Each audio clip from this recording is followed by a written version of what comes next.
Tu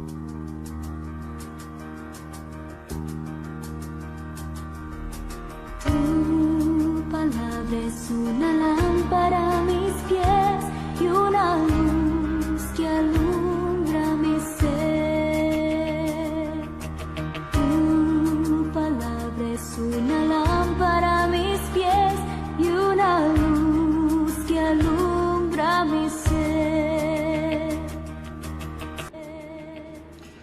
Bienvenido a mi devocional en el día de hoy. Les saludo en el nombre del Señor. Les habla el pastor José Chea del Ministerio Visión Nueva. Saludarles a todos y darle gracias a Dios que nos ha dado un día más de vida. Aún en todo lo que es la aflicción, la tristeza que hemos vivido durante esta semana, oramos para que el Señor pronto pueda darnos victoria en lo que es esta pandemia aquí en la ciudad de Calama. Toda la iglesia en Calama está orando para que el Señor tome el control. Bueno, el Señor nunca ha perdido el control en realidad, sino que somos nosotros los que tenemos que también poner nuestra cuota y poder cuidarnos y protegernos basado, digamos, en las indicaciones. Confiamos en el Señor que Él va a guardarnos nuestra integridad, va a guardar nuestra vida basado en lo que podamos depositar en Él, nuestra confianza, nuestra fe en Él. Ahora, si es por un tema de casualidad, el Señor va a proteger nuestra vida, pero no se exponga innecesariamente a ningún evento. Así que tratemos de poder mantenernos cumpliendo todas las indicaciones que nos están dando. Queremos mencionar que nos han pedido oración por la señora Leonora Aguilar y su familia. Adriana también nos ha pedido, Adriana Jiménez nos ha solicitado también pedir por sus tíos, la familia Robles Bordones. Bueno, queremos tener un retorno de todas estas oraciones que se están haciendo ahí en el WhatsApp, en el grupo de WhatsApp, tener algunos retornos para poder ir dando también testimonio y dándole la gloria al Señor en cuanto a la victoria que ha dado a nosotros. Bueno, y también lo principal es que podamos entregar el mensaje de salvación a aquellas personas que nos han solicitado oración. Lo primero, ¿cierto?, que debemos realizar, alguien nos pide oración, primero poder entregar el mensaje de salvación a aquella persona para que pueda recibir y que pueda depositar su fe e indicarles que este grupo de oración está para apoyarle, pero en lo personal, cuando recibimos a Cristo, usted tiene una vía directa para con Dios. Usted puede clamar a Dios. Ahí en Jeremías 33:3 dice: clama a mí y yo te responderé y te mostraré cosas grandes y ocultas que tú no conoces. Pero eso es ¿cierto?, para que clame al Señor. Por eso es que es importante que usted, si no conoce al Señor, no ha tenido esa experiencia, abra su corazón al Señor para que usted tenga acceso directo hacia el Padre. Y nosotros ahí vamos también a estar apoyando en oración por cada una de las familias que nos están pidiendo. Bueno, vamos ahora a dedicarnos a lo que es el Salmo número 2. Su primera parte. No vamos a alcanzar a ver todo hoy, pero vamos a tratar de leer unas dos o tres partes para poder entender un poquito que es más actual en lo que se refiere, digamos, a lo que dice el salmista. El Salmo número 2, búsquese en su Biblia y vamos a darle lectura a esta palabra. Tiene como título el reino del ungido de Jehová. Y la palabra del Señor dice de esta forma: ¿Por qué se amotinan las gentes y los pueblos piensan cosas vanas? Se levantarán los reyes de la tierra y príncipes consultarán unidos contra Jehová y contra su ungido, diciendo: rompamos sus ligaduras y echemos de nosotros sus cuerdas. El que mora en los cielos se reirá, el Señor se burlará de ellos. Luego hablará a ellos en su furor y los turbará con su ira. pero yo he puesto mi rey sobre Sión, mi santo monte. Yo publicaré el decreto, Jehová me ha dicho, mi hijo eres tú, yo te engendré hoy. Pídeme y te daré por herencias las naciones, y como posesión tuya los confines de la tierra. Los quebrantarás con vara de hierro, como vasija de alfarero los desmenuzarás. Ahora, pues, oh reyes, sed prudente, admitid amonestación, jueces de la tierra, servid a Jehová con temor y alegraos con temblor. Honrad al Hijo para que no se enoje y perezcáis en el camino, pues se inflama de pronto su ira. Bienaventurados todos los que en Él confían. Que el Señor añada su bendición a su palabra. Les invito a que oremos un ratito al Señor para que Él nos dé la sabiduría, el entendimiento para escuchar esta palabra para nosotros hoy. Señor, te damos gracias, Padre, por este tiempo que nos da de poder disfrutar, Señor, de tu palabra. Te pedimos por aquellas personas, Señor, que están escuchando. Te pido que tú seas tocando cada corazón, le des sabiduría y entendimiento para entender esta parte de tu palabra. Señor, te dejamos, Señor, las peticiones de nuestro corazón por aquellos que están enfermos, Padre Santo, aquellos que están sufriendo en este momento esta pandemia. Te pedimos que tú, Señor, primeramente hables a cada corazón, que tengan un encuentro contigo, Padre amado, y luego seas sanando su vida de acuerdo a tu propia voluntad. Te lo pedimos en el nombre del Señor Jesús. Amén y amén. Bien, saludo entonces a todos los que se han ido agregando a este canal, y también les invito a que se vayan suscribiendo ahí abajito, coloquen la campanita ahí para que también les llegue el aviso cuando corresponde y esté emitiéndose este audio. Bien, Salmo 2 este Salmo tiene 12 versículos. Y una de las características notables de los salmos en general es que están ordenados, que ya lo habíamos dicho antes, están ordenados sistemáticamente. Y acá vamos a ver que ya habíamos visto el Salmo 1 anteriormente. En el primer Salmo tenemos en realidad al hombre perfecto, en el Salmo 1. Es el hombre feliz, ¿cierto? Donde dice, bienaventurado el hombre que no anduvo en consejos de malo, ¿cierto? Ahí está hablando del hombre feliz. Ahora, en un contraste bíblico, podríamos decirlo, y en un contraste con el hombre perfecto, con ese hombre del capítulo 1, el hombre dichoso del Salmo número 1, en el Salmo número 2 vemos todo lo contrario, que es al hombre rebelde. Y esta sección corresponde a lo que es al libro de Génesis, pero los Salmos. Y la comparación es sorprendente con respecto a Génesis, porque Génesis comienza con el hombre perfecto. Ustedes se acuerdan cuando Dios creó a Adán y a Eva. Dice que Dios lo creó perfecto y vio Dios que era bueno.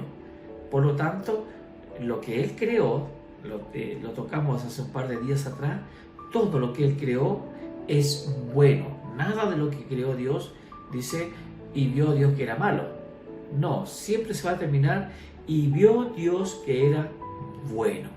Bueno, acá tenemos entonces al hombre perfecto, el hombre feliz, que era Adán, ahí en el jardín del Edén, pero posteriormente a la caída, ¿cierto? Al haber sucumbido al pecado, el hombre es separado de Dios, que era lo que le había anunciado Dios anteriormente, separado de Dios, y ya se corta esa relación directa del hombre con Dios. Por lo tanto, ya el hombre se entra en su rebelión. De hecho, digamos, de haber pecado, ya se rebeló contra Dios, y entonces no es que se aparte de Dios, sino que no hay ninguna relación entre el pecado y Dios. Por lo tanto, hay una separación entre Dios y el hombre. Se provoca ese abismo, ese gran abismo, se provoca entre Dios y el hombre en el principio de la Escritura.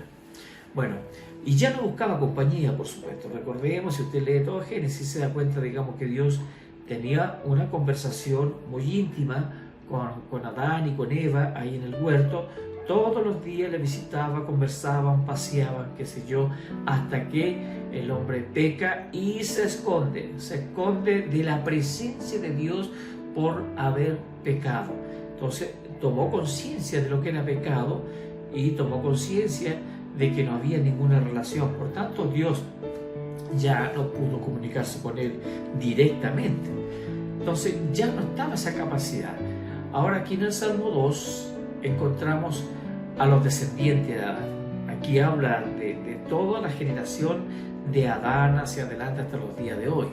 Entonces este salmo ha sido llamado el drama de los siglos y contiene una declaración decisiva en cuanto a lo que es el desenlace de los eventos y también las fuerzas que operan actualmente en el mundo. Recordemos, vemos que acá hay una fuerza del mal que está gobernada por Satanás. En el momento, ¿cierto?, que se hizo ese quiebre en esa relación íntima de Adán con Dios, Satanás, ¿cierto?, toma el control del mundo y también toma control también del hombre, de Adán en este caso. Por lo tanto, era muy difícil, ¿cierto?, llegar a esa relación personal que tenía al principio. Y ahí, bueno, ahí está la historia porque viene Jesús y muere en la cruz para hacer ese puente entre Dios y el hombre, ya que el hombre trataba de diferentes formas de llegar a Dios y no lo pudo hacer. Bueno, Dios tuvo que bajar al hombre para reconciliarnos con Dios. Miren que es bonito el plan de Dios, porque en el mismo momento que se comete el pecado, el plan de Dios comienza a funcionar para buscar a aquella persona que iba a ser el libertador de nuestras almas. Bueno, aquí vamos a darle una mirada a este salmo desde dos puntos de vista. Primero, lo vamos a ver desde el punto de vista desde la tierra. Supongamos que estamos mirando desde la tierra hacia el cielo. Supongamos que ponemos una cámara ahí para mirar. Y la otra, vamos a mirar desde el cielo hacia la tierra, así como los satélites, ¿cierto?, que tienen esas cámaras que están vigilando la tierra, y la hemos visto en algunos reportajes. Se mira y se proyecta desde arriba hacia abajo todo lo que se ve. Bueno, desde esas dos miradas vamos entonces a desarrollar nuestra conversación de hoy. Bueno, aquí en el Salmo 2 tenemos un programa realizado por el Espíritu Santo, en el cual él usa estas dos miradas que le acabo de decir, y de una manera dramática, que supera la imaginación humana. Aquí es como ver la ficción de todo esto. Comenzamos primero a funcionar mirando desde la tierra. Miramos hacia la tierra, ¿cierto? Y miremos todo lo que está sucediendo en la tierra. Hagamos un zoom de la tierra, desde arriba. Y entonces vamos a escuchar aquí al hombre. Tenemos a este hombre. Si usted cuando viaja en avión se da cuenta que a medida que vamos subiendo en el avión, la ciudad se va viendo muy pequeñita hasta llegar a verse solamente una rayita, los vehículos casi no se ven, menos se ven las personas. Entonces imagínense esa mirada ustedes de arriba. Entonces aquí Dios nos mira de arriba y comienza a operar esto. Escuchamos la voz de las multitudes, escuchamos la voz de la gente debajo, con esa mirada. Y aquí tenemos a este hombre insignificante desempeñando su pequeña parte, ¿vale? Es decir, usted, le acabo de decir que al subirnos al avión no alcanzamos a ver ni siquiera poquito, pero alcanzamos a escuchar toda la bulla que tiene la multitud. Entonces tenemos aquí como actor a este hombre insignificante. Vemos cómo la cámara o la mirada se pone en funcionamiento y ahora escuchamos no la voz de la multitud, sino escuchamos la voz de Dios. Y ahí el Hijo, Jesús, tiene algo que decir. Bueno, luego todo comienza todo comienza a funcionar con la mirada hacia la tierra para ver qué es lo que estaba diciendo el hombre. Porque acá hay una actitud del hombre hacia Dios. Estamos mirando arriba, ¿qué es lo que pasa allá abajo? Hay tumulto, hay gente gritando, hay gente... Bueno,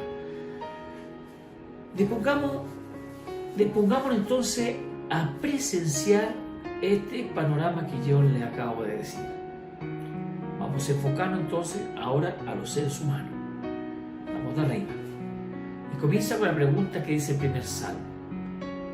Toma la mirada hacia abajo y dice: ¿por qué se amotinan la gente y los pueblos piensan cosas vanas? O sea, que hay una mirada de Dios en la tierra y ve que hay un desorden, una anarquía, la gente se está amotinando, la gente en sus pensamientos comienza a pensar en el buen chileno, como decimos, puras tonteras. Entonces, aquí tenemos el escenario que vemos hoy actualmente. Las naciones aparecen alborotadas, se sublevan, los pueblos están conspirando y haciendo planes sin sentido. Entonces, aquí la palabra vana significa vacía, significa que aquello que ha enfurecido a las naciones paganas y las ha reunido en un gran movimiento de masa. Entonces está toda la gente ahí moviéndose de un lado, protestando. Bueno, hay un movimiento de protesta tremendo. Ahora, nunca se cumplirá y nunca se lograrán los objetivos. Así que se han reunido para un plan inútil. Porque la maldad, de acuerdo a lo que hemos aprendido en los salmos anteriores, la maldad no va a prosperar. No va a prosperar. Ahora, ¿cuál es el plan? Veamos el versículo 2. Dice: se levantarán los reyes de la tierra y príncipes conspirarán contra el Señor y contra su ungido, diciendo. Bueno, aquí vemos un grupo variado que incluye a los gobernantes, a los líderes religiosos, y no solamente a la multitud que está implicada y gritando en este movimiento de protesta, sino también a la clase dirigente que se ha unido a esta rebelión. Así que los que odian el poder político, odian lo que es el poder religioso, se han unido en esta empresa para ir todos juntos en contra de esto. Ahora la pregunta es: ¿por qué están protestando? ¿Contra quiénes se han puesto? La respuesta es: contra el Señor y contra su ungido. La palabra ungido aquí en hebreo corresponde al Mesías. Entonces, esta palabra llevada al Nuevo Testamento corresponde a Jesús, a Cristo. O sea que aquí vemos un gran movimiento mundial contra Dios y contra Cristo. Todo lo que estamos viendo, queridos, todo lo que está sucediendo hoy, toda esta rebelión, todo este plan que se está llevando a través de la Cámara de Diputados, de senadores, ahí no se arreglan las leyes, es una conspiración nada más y nada menos que contra Dios mismo y contra Jesús. No es contra un gobierno, no es contra la religión, no es contra la persona, es contra Dios. Ahora, consciente o inconscientemente, algunos son usados como material, como herramientas para participar en esto. Porque todos sabemos que Satanás ha venido a robar, a matar y a destruir.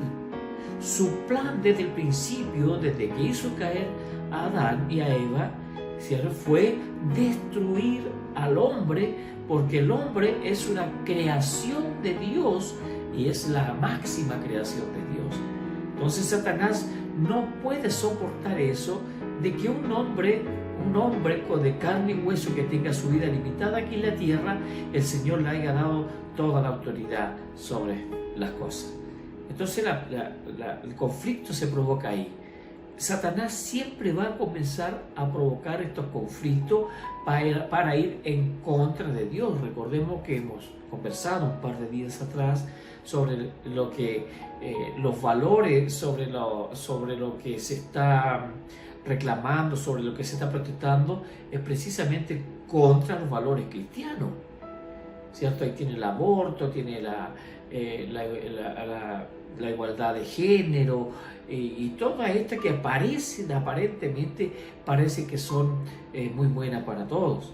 Pero como aquí el lenguaje comienza a cambiar, por eso la importancia también de conocer la Biblia, porque la comparación que tenemos que hacer con respecto a esas ideas, a esas ideologías, tiene que ser revelada contra la palabra de Dios. Y allí vamos a poder saber esto está bien o esto está mal. Ahora, si nosotros no hemos sido instruidos en la palabra durante nuestra vida, difícilmente podemos tener un parámetro para medirlo. Entonces, para eso está la Biblia, para eso está el Señor en nuestras vidas, porque cuando creemos en Él, el Espíritu Santo comienza en nosotros a gobernar nuestras vidas y a poner un sentido en nosotros desde la mirada de Dios. ¿Qué es lo que es bueno y qué es lo que es malo?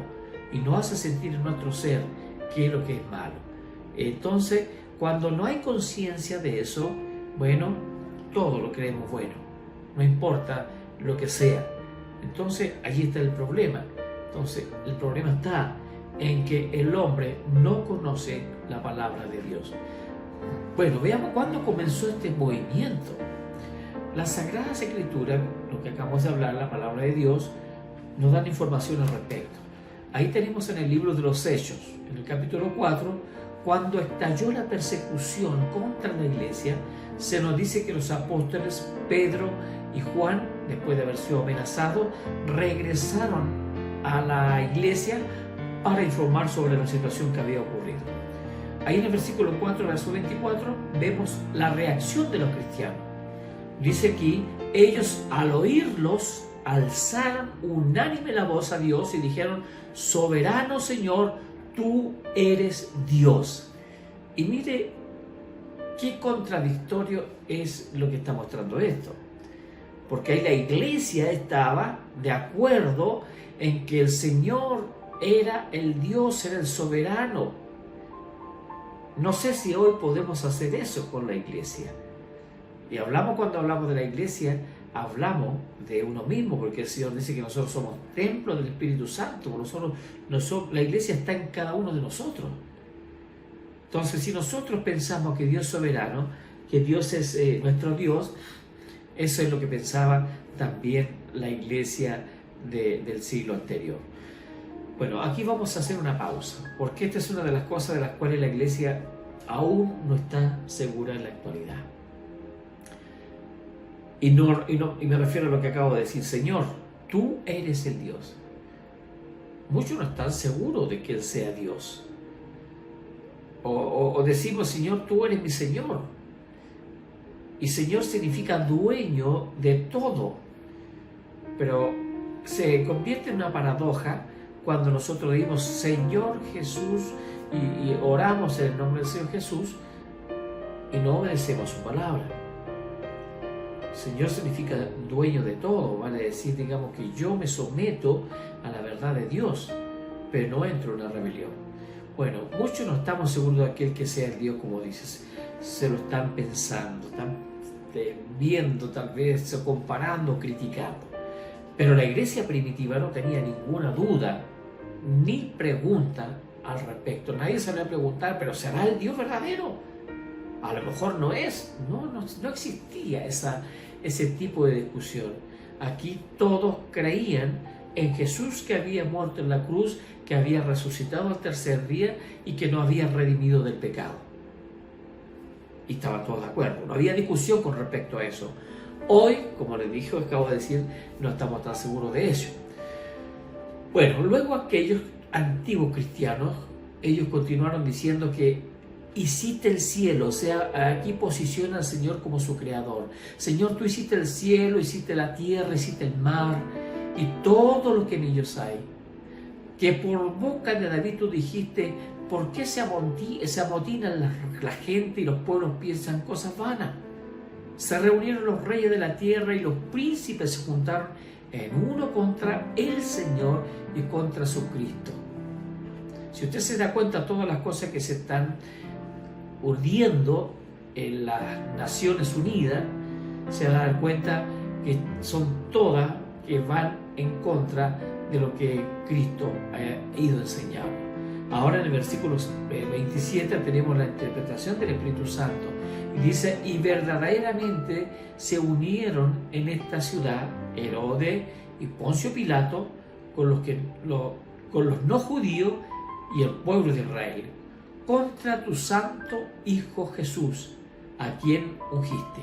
Aquí el Espíritu Santo nos dice que este movimiento estaba comenzando allá. Allí empezó este movimiento, cuando Pilato se unió con los dirigentes religiosos, con Herodes, para darle muerte a Jesús. Y este fue un movimiento contra Dios.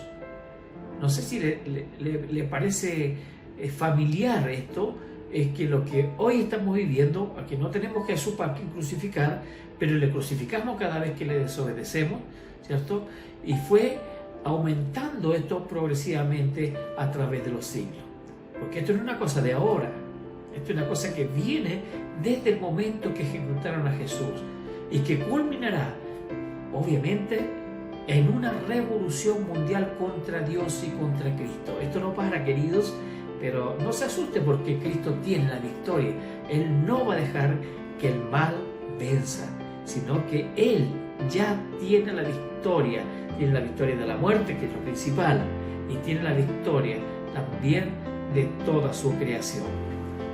Ahora, esto puede parecer totalmente increíble y alguien quizá diga, yo no creo realmente que el mundo se esté moviendo en esa dirección. Podemos ponernos incrédulos y decir, digamos, no creo lo que tú estás diciendo. Bueno, quiero decirte que yo lo creo. ¿Y podemos decir que el mundo está mejorando? Saque una cuenta. Si usted me puede decir, hoy el mundo cada día está mejor, ¿cree que es así? ¿Y no es cierto que se puede afirmar que está empeorando? Por supuesto, si es evidente que así está sucediendo. Entonces, algunos dirán, ¿en qué quedamos?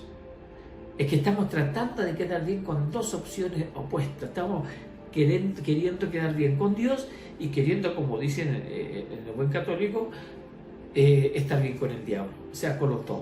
Pero no podemos estar en las dos posiciones.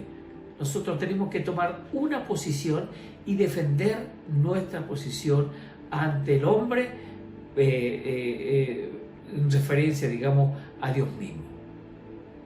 Bueno, es lo mismo que el Señor Jesús dijo ahí en la parábola de la cizaña.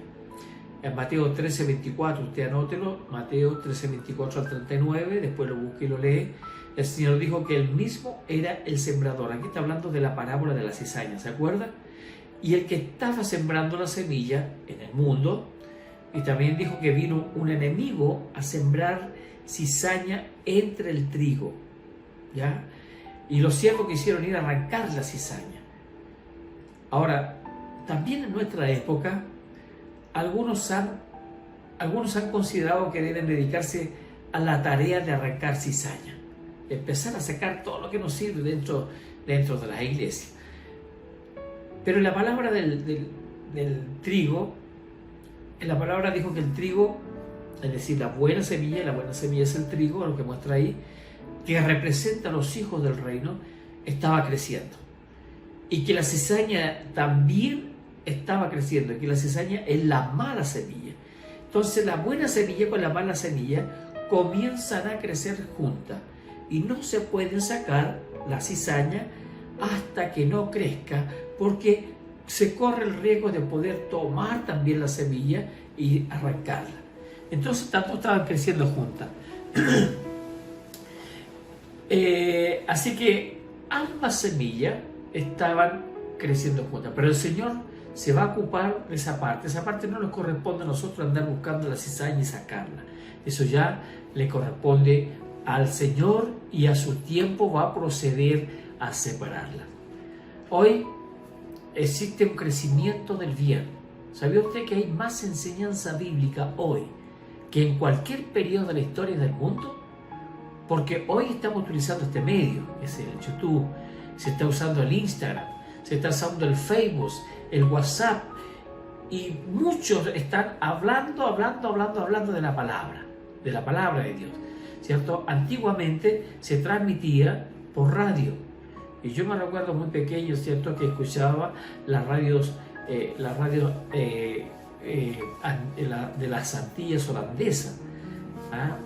Una radio que transmitía programa cristiano, la Biblia dice, la Biblia libro por libro, y se transmitía en onda corta. Onda corta era una radio que tomaba de todo el mundo, por lo tanto podíamos captar esto que estaba allí en las Antillas holandesas, esta radio que se llama Radio Transmundial, que creo que hoy todavía existe, y eso jugó un papel muy importante en la época de los 60, los 70, de los 80 e inclusive de los 80, para escuchar la palabra de Dios. Sin embargo, hoy Dios nos ha dado este instrumento para poder llegar a usted de una forma rápida y directa, pero acá hay unos ciertos riesgos que tenemos que correr.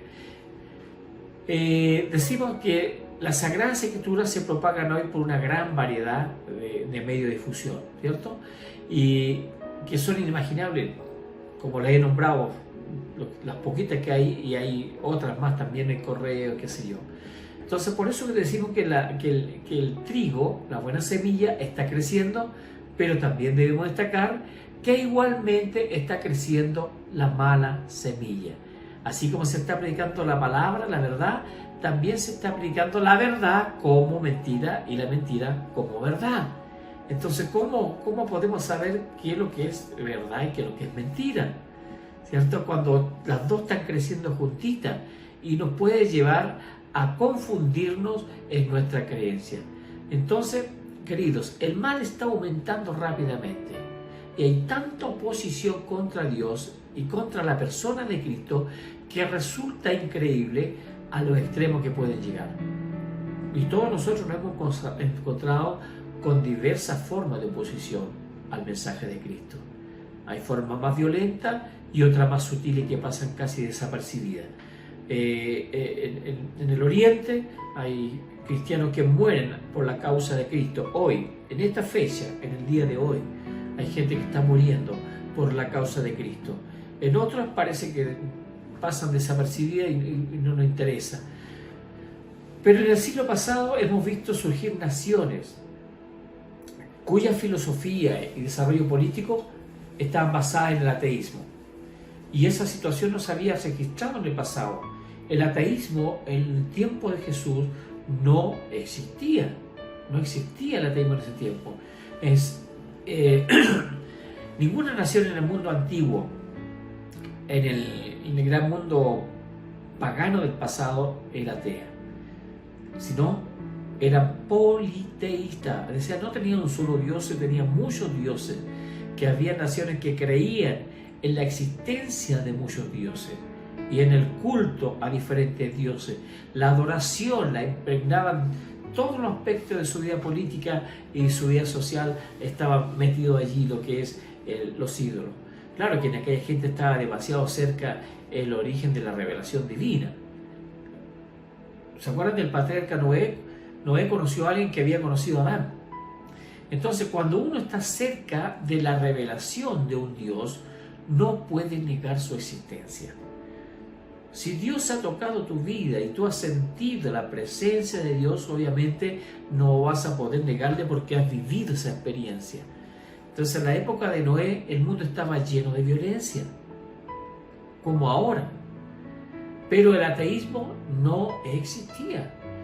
No había ateo. Y cuando Dios entregó los 10 mandamientos, ninguno de ellos se dirigió contra el ateísmo. Ninguno de los 10 mandamientos contra el ateísmo, ¿cierto? Aunque sí se incluyeron 2 contra el politeísmo.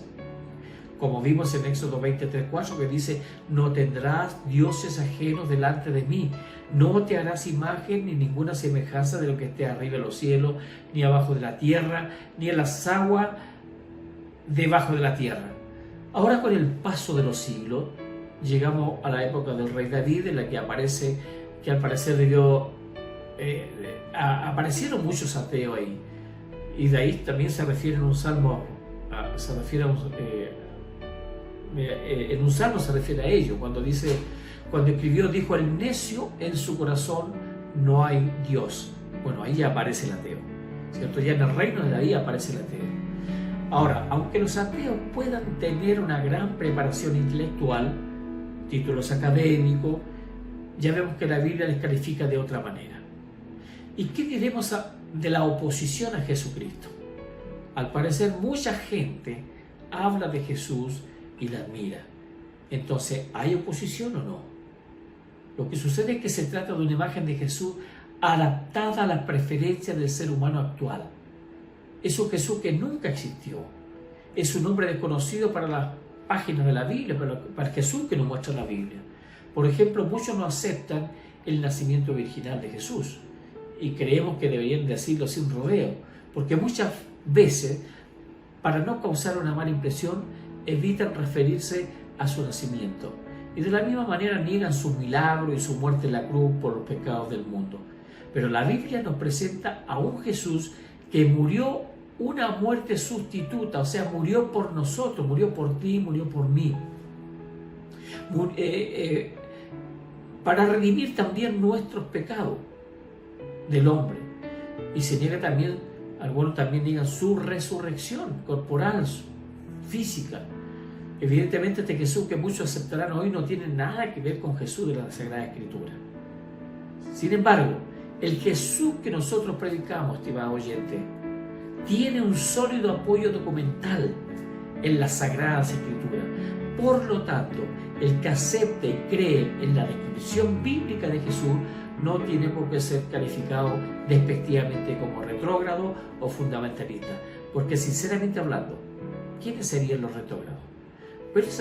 Pero es hacia este Jesús que describe e identifica la Biblia, hacia quien existe una creciente oposición que seguirá aumentando hacia una culminación futura. Por esto que esto no va a parar, esto va a seguir. Ahora, ¿cómo se manifiesta esta oposición? ¿Cómo se expresa? Pues exactamente como el Señor dijo que ocurriría. Regresemos al Salmo 2 y escuchemos el clamor de esta oposición. Y dice: rompamos sus ligaduras y echemos de nosotros sus cuerdas. ¿Cuáles son las ataduras que Dios ha colocado sobre la familia humana? El matrimonio es una de ellas. Dios lo ha establecido para el bienestar de la humanidad, más allá de que implique a personas cristianas o no. Pero en la actualidad las personas no solo quieren liberarse de esa ligadura, sino que lo están haciendo. Muchos no se están casando, así que Dios es el responsable de esa existencia de esta institución, porque Dios constituyó el matrimonio. Y quien proveyó esa hermosa relación de amor en este mundo fue Él. Pero en la actualidad, ¿qué hacen los hombres? Quieren evadir el carácter permanente de dicha relación. Y sobre todo, de las responsabilidades que ello implica. Rompamos su ligadura, echemos de nosotros sus cuerdas, dice. Y esto nos recuerda a los 10 mandamientos. No nos salvamos para cumplirlos, porque de todas formas no podríamos hacerlo por nuestra propia fuerza. Pero ahí están para proteger la vida a nivel individual y la convivencia en sociedad. Pero entre los seres humanos prevalece la filosofía de librarse de estas ataduras, para poder ser supuestamente libre y que cada uno actúa como desee. Dios ha dicho que de esa manera no funciona la vida personal, ni familiar, ni social, porque tenemos una naturaleza física controlada por la maldad y las pasiones, y esa naturaleza necesita ser controlada, pero la humanidad tiende a desatarse de toda restricción y control, y quiere tomar de acuerdo a su propio criterio y se van en contra de Dios. Bien, que vamos a quedar hasta aquí. Mañana vamos a continuar con este tema. Que el Señor les bendiga y no se olvide de estar orando cada momento por aquellos que lo necesitan y también por nuestras propias vidas, para que el Señor ilumine nuestra vida. Que el Señor les bendiga y nos vemos mañana.